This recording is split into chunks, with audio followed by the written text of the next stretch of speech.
Okay, this is hopefully going to be a lot shorter, but this one is going to talk about really about like impression management. So, and some key points from the socially constructed world information.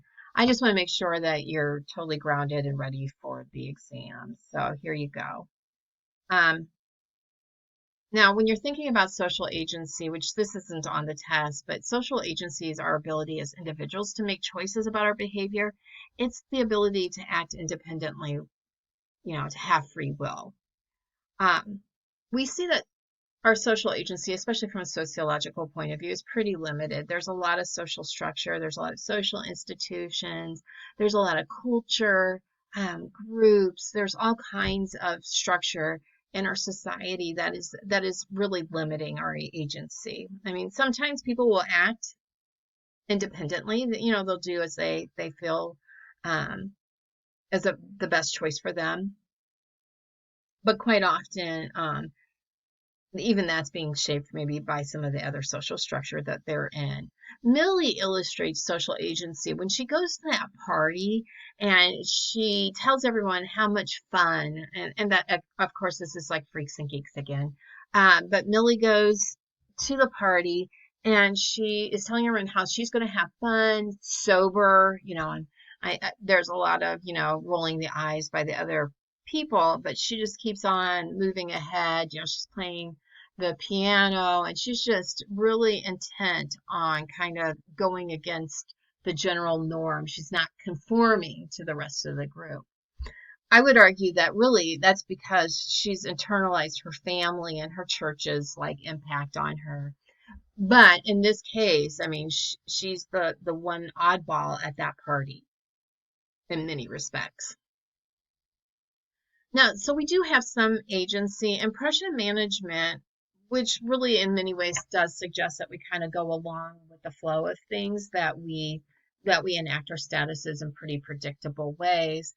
But, what Goffman is suggesting with impression management is that we go through our day trying to sell ourselves so that people see us in a way that we want them to see us. So, when I'm teaching, for example, and I'm front stage, which is where I'm at, like in front of the classroom teaching you guys. And you guys are also front stage, by the way, as students. But when I'm there, I would never drop the F bomb in front of you guys. In fact, it's very unlikely. I might allow a little tiny swear word out, but for the most part, you will probably never hear me swear in the classroom because I'm trying to sell a level of professionalism that I've tied to that kind of, like that people who are professional don't speak that way. So that's one of the ways that I try to sell myself. I also would never come in my pajamas or in really beat up old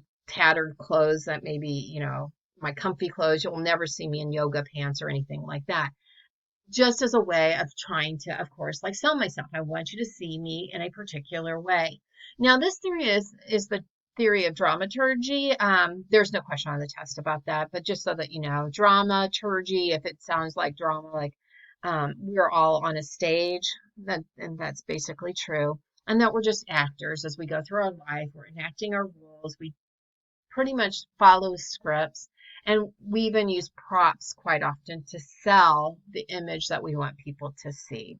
Now, backstage, just so that since that's on the screen and just so you know, in case it's on the test, I can't remember, backstage is where you're most comfortable. It's where you're preparing for your roles. It's where you get to kind of chillax and just be yourself. And so if you're front stage in the classroom, you're backstage in your room where you have a chance to just kind of let your hair down, so to speak. Um, so now we see the question, how did Lindsay behave so that her new friends would not see her as a geek? I mean, if you think about that whole entire episode of Freaks and Geeks that you should have watched, you'll definitely see all kinds of different ways that Lindsay is constantly selling this image that she is pretty laid back and cool. I mean, from everything from agreeing to have the party, skipping school, You see those moments of awkwardness where she sometimes kind of slides out, but I'll save that for later. But you can, if you think about almost every scene, I mean, she is definitely aware of the way that she's selling herself, and every once in a while you see how maybe uncomfortable she is in this kind of transition into this kind of new status that she really wants to have. Now, I did in that reading, you should have read about how, like, we're really born into this socially constructed world. Um, Most of this we just kind of assume is kind of a natural, inherent part of the world we live in. And really, it's not. Everything is a social construction, but sometimes it is really hard to see that uh, when it's all that we've ever known. Um, Social construction happens through a process. It starts with habitualization.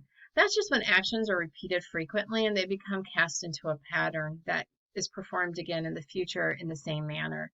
So a lot of times these are when like scripts become created and we follow them like without much thought, like the way that we behave in a classroom. Um, is kind of become standardized and normalized. Drinking coffee in the morning, where we eat or how we eat lunch during the school day, all part of that process of habitualization. If something becomes habitualized over time, then it becomes institutionalized. And institutionalization is literally just the act of implanting a convention or norm into society. It's doing the same thing over and over again. And then we accept that that's the way it should be done. So, you know, schools could be, education could happen in the home, though apparently not so well during this pandemic. We know that parents really aren't suited to trying to juggle all those roles, but we do know that like we think of schooling for children as being something that you do in a formal school system from kindergarten through age 12. Right now, there's a lot of conversation about what age kids should start school. Should it be 4? Should they be in pre-K? Should that be part of the public school system?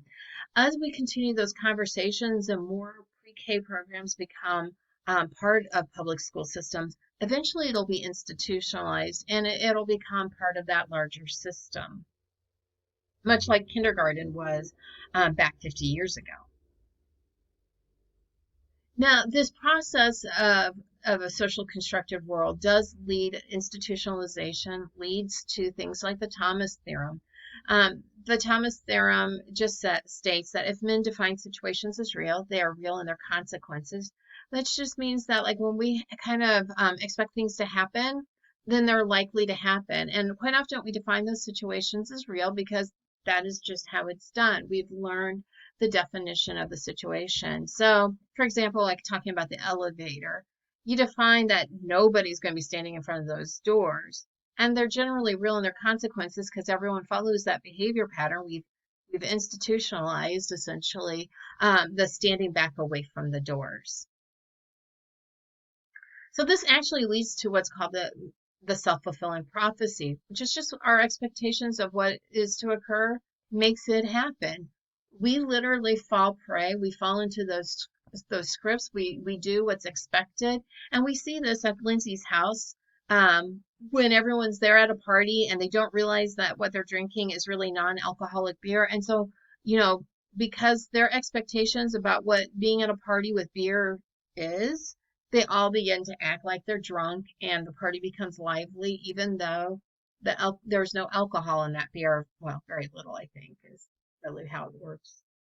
A couple of other concepts that I want you to have before this is, I believe, my last slide. So, just a couple more concepts: role strain and role conflict. Role strain is that when you have one status and the roles within it become difficult to handle. So, for example, a lot of parents quite often struggle with role strain because they have to provide for children, they have to care for children, they have to be nurturing, and they have to be disciplinarians. They have to be teachers at times. There's all kinds of different kind of responsibilities, different roles that are attached to being a teacher. Now, one of the big areas of role strain you may see is that some parents are really good at nurturing and not so good at disciplining their kids, or vice versa. Some parents may face role strain because they discipline their kids too much and then aren't so good maybe with the nurturing or whatnot. Now, I see Sam as a reflection of role strain because he's a we're family member. And the role expectations is, he should be loyal to his family, he should take care of the house, he should study hard, he should watch out for his sister, being responsible for one another. And then he has, Lindsay having a party. And he knows that his parents wouldn't appreciate that. And yet he's put into a bind. He's dealing with role strain because he also wants to protect Lindsay and make sure that she's okay. So we see him, throughout this show, this episode, dealing with that role strain as he tries to determine what's the best path and how does he do it in a way that supports Lindsay, but also make sure that his parents aren't too angry. Role conflict on the flip side is when we have multiple statuses with conflicting roles. So, um, students quite often, I think, face a lot of role conflict. Students have to study and they have all kinds of obligations. Many students are athletes, and that comes with a bunch of roles like playing in games, being away, for those games in particular, practices. Work is another area, that quite often causes students a little trouble because you do have obligations, you have roles at work, most of which you have to be there when they tell you to be. Um, those become, especially during finals week for a lot of students, you see a lot of role conflict where you're just feeling really stressed out, and a little stretched thin.